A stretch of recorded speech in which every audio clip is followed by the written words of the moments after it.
बघा मैत्रिणींनो, अशी सुंदर अशी ही आपली पोह्यांची बर्फी झालेली आहे, जी तुम्ही रक्षाबंधनसाठी नक्की ट्राय करा. आणि खूप छान अशी ह्या बर्फीची टेस्ट येते. कोणीच म्हणणार नाही की ही पोह्यांपासून बनवलेली बर्फी आहे. तर मैत्रिणींनो, बाहेरचं भेसळयुक्त खाण्यापेक्षा घरीच छान छान अशा रेसिपीज करा.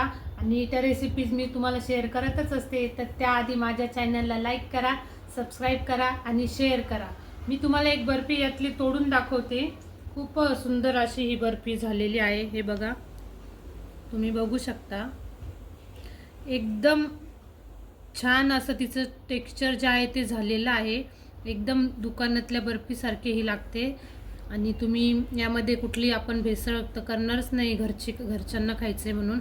तर हे असे पदार्थ घरी बनवत जा, जेणेकरून आपल्या फॅमिलीला किंवा आपल्या कोणाला कशाचा त्रास होणार नाही. तर हे बघा, खूप सुंदर अशी ही बर्फी झालेली आहे. तर ही बर्फी तुम्ही नक्की ट्राय करा. माझ्या चॅनलला लाईक करा, सबस्क्राईब करा आणि शेअर करा. तर आपण हे असे एक बाउल पोहे घेतलेले आहे, जे आपल्याला आता मिक्सरमध्ये पहिले वाटून घ्यायचे आहे. तोपर्यंत आपण या कढाईमध्ये दूध तापण्यासाठी ठेवून देऊ, जे की आपल्याला घ्यायचे आहे. आपण 1 वाटी पोहे घेणार आहोत, तर आपल्याला 1.25 वाटी असे आपल्याला दूध लागणार आहे. तर आता हे दूध आपण गॅसवरती ठेवणार आहोत.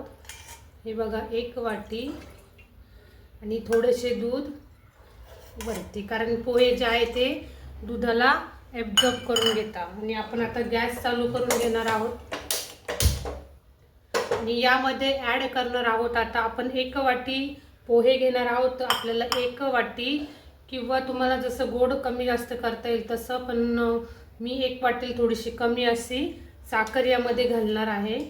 हे बघा, मला थोडी कमी गोड हवी होती म्हणून मी अशी 1/2 वाटी अशी ही साखर घेतलेली आहे, जी आपण या दुधामध्ये टाकून, आपला गॅस चालू केलेला आहे ऑलरेडी. आपल्याला हे असं हलवायचं आहे, जेणेकरून हे जे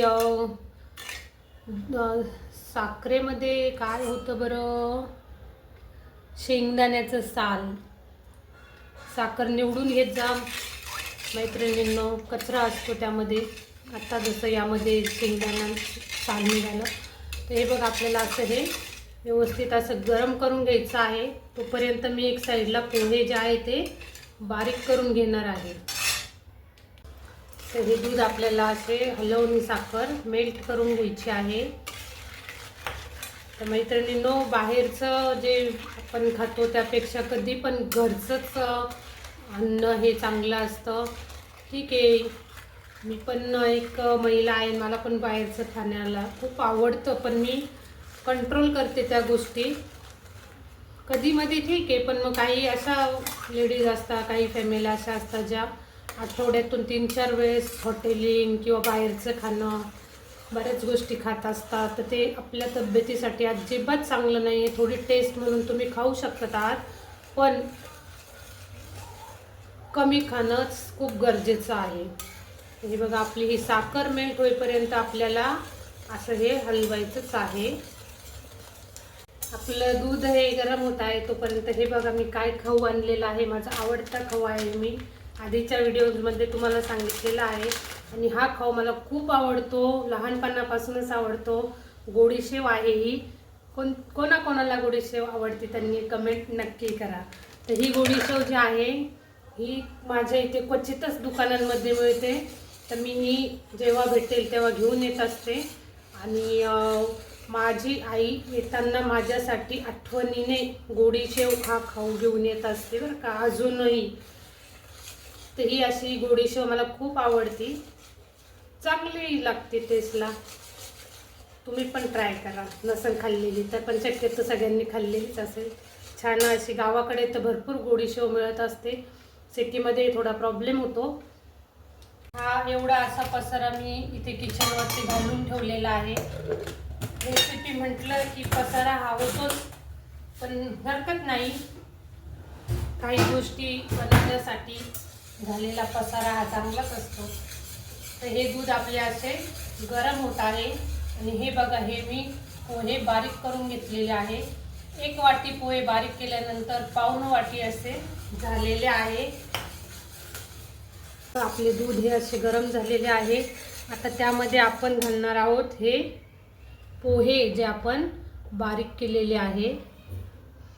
आणि आपल्याला हे हलवतच राहायचं आहे, गठुळे नाही होऊ द्यायचे. यामध्ये व्यवस्थित असं हलवून घ्यायचं आहे. बाळा मला वेलची पावडर दे बरं जरा फ्रीजमधून.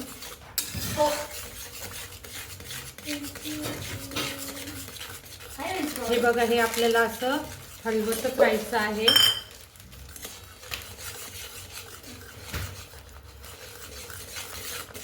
यामध्येच आपण थोडी वेलची पावडर ॲड करून घेणार आहोत. तर आता हे आपलं टेक्स्चर असं झालेलं आहे. यामध्ये आपण थोडेसे काजू बदाम हे पावडर अशी टाकलेली आहे. आता आपल्याला यामध्ये थोडी अशी मिल्क पावडर जी आहे ती टाकायची आहे.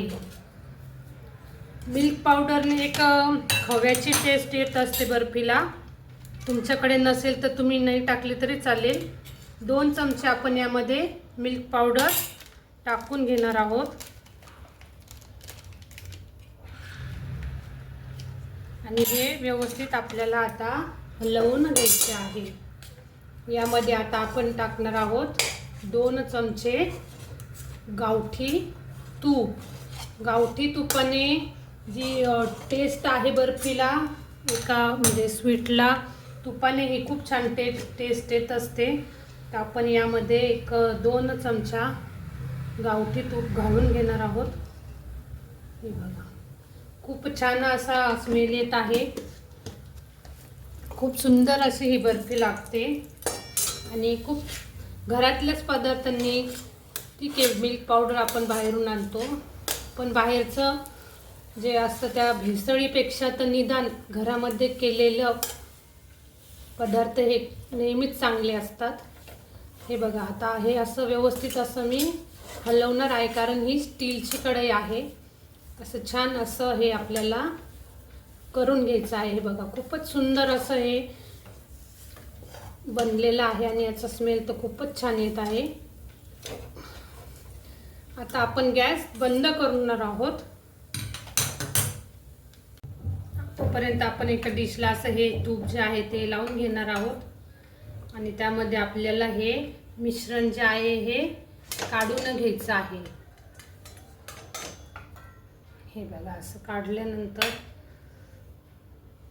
तुमच्याकडे सिल्वर जे असतं पेपर तो असेल तर तुम्ही तो देखील याला वरतून लावू शकता.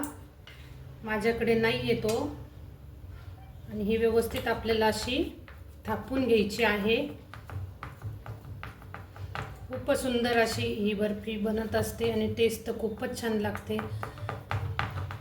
म्हणून ही रेसिपी शेअर करण्यासाठी मला खूप उशीर झालेला आहे. आज माझी 12 तासाची ड्युटी झालेली आहे. हे बघा, असं आपल्याला चटका बसणार नाही याची काळजी घेऊन व्यवस्थित थापून घ्यायचं आहे. आणि आता हे आपण थंड होण्यासाठी ठेवणार आहोत. आणि थोडं थंड झाल्यानंतर आपण थोडंसं फ्रीजमध्ये पण ठेवणार आहोत. गरम गरम फ्रीजमध्ये ठेवता येत नाही, तर आता हे थंड होण्यासाठी आपण ठेवू. आणि नंतर आपण याला फ्रीजमध्ये ठेवणार आहोत एक 5 मिनिटासाठी. 5 मिनिटं असं बाहेर राहू देऊ, ते थंड होईल. आणि 5 मिनिटं आपण फ्रीजमध्ये ठेवू, म्हणजे ती बर्फी जी आहे ती अशी छान जमेल. त्याआधी मी यावरती माझ्याकडे थोडेसे असे हे पंपकिन सीड आपण म्हणतो, तुमच्याकडे पिस्ता असेल तर तुम्ही तो देखील यावरती टाकू शकता.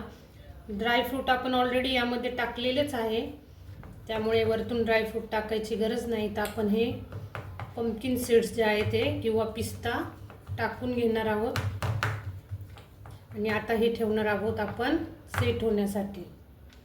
तर हे बघा, आपली सुंदर अशी ही बर्फी जी आहे ती आता जमलेली आहे. तर ती आपल्याला चाकूने अशी कट करून घ्यायची आहे.